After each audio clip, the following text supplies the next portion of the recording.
Hey, salut tout le monde, Jeff Plante à l'appareil. Je sais pas si vous suivez vous aussi ce qui est en train de se passer au Québec.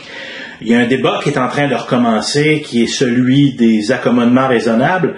On a pu voir la semaine dernière ce qui s'est passé avec la Fédération québécoise de soccer et sa présidente, Brigitte Frotte, qui a décidé, dans un geste assez unilatéral, de dire que, si vous avez un turban, si vous avez quoi que ce soit sur la tête, et on sait que chez les jeunes sikhs, souvent c'est un petit chapeau, là, comme un genre de bas collant là, qui vous tient la couette ici.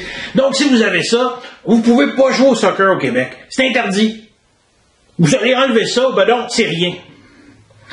Évidemment, vous avez des gens des deux côtés, la clôture, vous avez les intégristes laïcistes qui disent non, c'est tout à fait comme ça que ça doit se passer. Et de l'autre côté, il y a des gens qui sont plus ouverts et qui vont dire écoutez, est-ce que ça nuit à d'autres gens qui sont pas nécessairement des pratiquants, qui vont se dire non, s'ils veulent pratiquer avec ça, ils pratiquent avec ça. Et là, il y a un débat de société. Vous pouvez être d'accord ou pas d'accord avec ce que je dis, c'est même pas important. L'idée, c'est qu'on doit en débattre. Là, vous avez des différents partis politiques qui commencent à se mouiller. Vous avez même la première ministre, Pauline Marois, qui a décidé d'appuyer Brigitte Frotte et la Fédération québécoise de soccer sur son geste de bannissement de ceux qui décident de pratiquer le sport tout en gardant... oui, il y a là un signe religieux. Moi, j'ai toujours compris que dans la question des accommodements raisonnables, la question qu'on doit se poser comme collectivité, c'est est-ce que l'accommodement que je te donne va causer un préjudice à d'autres gens? Est-ce que le fait que, quand je dois prendre des heures de piscine à d'autres gens pour permettre à ce que des gens de ton culte puissent aller se baigner, femmes ensemble, hommes ensemble, tout ça, ça cause un préjudice à la majorité ou même à un autre groupe de la population. Donc, c'est un accommodement qui n'est pas recevable. C'est un accommodement qui n'est pas raisonnable. L'accommodement est raisonnable dans la mesure où je te dis, écoute, vous me demandez, est-ce que le local qui est inutilisé ici, on peut s'en servir, par exemple, dans l'école pour aller faire une petite prière? Dans la mesure où il est inutilisé, je nuis pas à personne, si tu veux t'en servir pour aller faire ta prière, vas-y, mon gars, c'est pas grave. Est-ce que le maire de Saguenay, Jean Tremblay, voulait prendre l'équivalent de 12 secondes pour faire sa petite prière, pour remercier le petit Jésus, puis dire, s'il vous plaît, petit Jésus, éclaire-moi dans mes décisions. On peut en rire, bien sûr, comme peut-être une majorité de Québécois ont décidé, j'ai des très gros doutes là-dessus, mais un certain nombre de Québécois ont décidé de ne plus pratiquer, tout en demeurant croyants. Donc, regarde ça d'un œil un petit peu amusé, parce que c'est vrai que Jean Tremblay fait un peu ancien dans sa façon de penser, mais en même temps, en quoi c'est illégal? Et d'ailleurs, la Cour l'a statué. Il y a le droit. D'ailleurs, lorsque j'étais élu à Montréal, il y avait toujours, on appelait ça, évidemment pas une prière, on appelait ça un moment de recueillement avant le conseil. Et je me souviens très bien que mes collègues chrétiens faisaient une prière. Je me souviens de certains collègues juifs. Je peux en nommer un parce qu'il est très visuel, on le reconnaît, parce qu'il porte le kippa, c'est mon ancien collègue Sarli Zaidel, qui lui, des fois même, se promenait en arrière de la salle du conseil avec sa Torah, puis faisait sa prière, mais il dérangeait personne. Puis en même temps, je me souviens que chez nous, chez certains autres collègues, moi, j'ai toujours été très curieux des traditions juives, puis ça m'a permis de connaître Sarli sous un autre œil, puis de lui poser des questions sur sa religion, sur sa façon de faire les choses. Puis je reconnaissais chez lui que vu que c'était un homme plus religieux, c'était quelqu'un qui avait des très, très, très, très hauts standards moraux.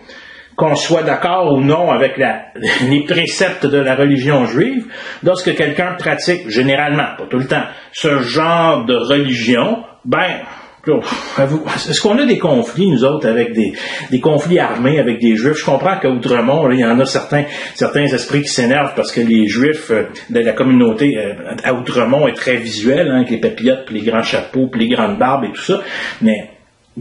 Quand on gratte un peu, est-ce qu'il y a vraiment un problème? Est-ce que c'est des gens qui posent des bombes? Est-ce que c'est... Non. Vous savez très bien que le problème qu'on a avec certaines religions ou certaines façons de le faire, c'est qu'on a un problème avec l'intégrisme religieux, mais on veut juste pas le dire. Donc, au lieu de dire l'intégrisme religieux chez les musulmans extrémistes, parce que c'est spécifiquement chez eux dont il s'agit. Encore là, il ne faut pas le dire, parce que quand on parle de religion, il faut tout mettre les gens dans le même panier. Toujours. Puis on va toujours monter l'exemple qui déborde. Mais il faut quand même admettre que chez nos amis musulmans, bien sûr que la majorité sont sûrement des gens qui sont pour la paix et tout ça, mais il se trouve beaucoup de têtes brûlées qui ne donnent pas bien une bonne réputation à cette religion-là. Mais cela dit, le débat fait présentement rage au Québec. Pourquoi il fait rage? Parce que des gens vont dire, oui, mais on a débattu des accommodements raisonnables en 2007. Pourquoi il fait rage encore? Ben, parce qu'on n'a rien réglé. Parce qu'on n'a rien fait. Parce qu'on a fait la commission Bouchard-Taylor pourquoi le premier ministre Charest a fait ça. Il le fait un peu pas loin des élections pour dire, ben, écoutez, on va faire ça, on va l'enterrer. Hein, vous en souvenez. Et celui qui avait mis le feu, par accident probablement, un dénommé Mario Dumont, hein, vous vous en souvenez, avait parlé à l'époque à Québécois, au Journal de Montréal, dans une entrevue, avait dit qu'il ne trouvait pas nécessairement que certains accommodements, il trouvait ça déraisonnable. Qui ait raison, qui ait tort, c'est pas important. Il y a un débat. L'ADQ, à l'époque, avait décidé de ne plus participer au débat parce que lorsqu'ils étaient devenus, vous en souvenez, l'opposition officielle, c'est à ce moment-là, en 2007, hein, qu'on avait fait la commission Bouchard-Taylor, et l'ADQ, qui avait parti ce débat-là, avait décidé de ne pas y participer. Pourquoi? Parce que probablement avait peur de perdre des points. Mais tu sais, à un moment donné, quand tu fais de la politique, puis je vais revenir aux partis politiques qui existent maintenant,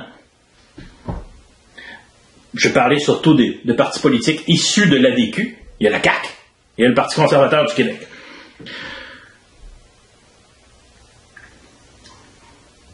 Ils sont où? Il y a un débat qui fait rage au Québec. Là, je lisais ce matin mon bon ami Adrien Pouliot, qui débattait là, sur la place. Encore là, on parlait d'économie. Des petites nouvelles pour vous. Là. L'économie, c'est bien correct. Là. On est tous d'accord sur le fait qu'il faut payer moins d'impôts. On est tous d'accord que le protectionnisme, c'est pas très bien. On est tous d'accord. Mais est-ce qu'en reparler, ça va changer les choses? Non. Ce qui soulève, ce qui intéresse les Québécois, ce sont les débats sociaux. Et dans les débats sociaux, présentement, il y en a un sur les accommodements raisonnables. Et étrangement, les partis qui se disent centre-droite, décident de ne pas y participer. Pourquoi? Parce que peut-être que oui, mais on pourrait interpréter tout croche, on pourrait passer peut-être pour des conservateurs. D'ailleurs, Adrien Pouliot, le chef du Parti conservateur, vous le savez peut-être pas, mais n'aime pas le mot conservateur. Voulait que le parti change de nom parce que conservateur, ça a peut-être un mauvais nom. Écoutez, quand tu es chef d'un parti conservateur, tu t'arranges pour être conservateur. Quand tu es chef d'un parti socialiste, tu t'arranges pour être socialiste. Je sais pas, je dis-tu des niaiseries, là?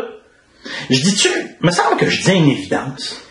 Donc, quel est le point de vue conservateur, traditionnel, hein, dans tous les pays du monde où il y a un parti conservateur? C'est pas comme si on avait inventé quelque chose au Québec, là.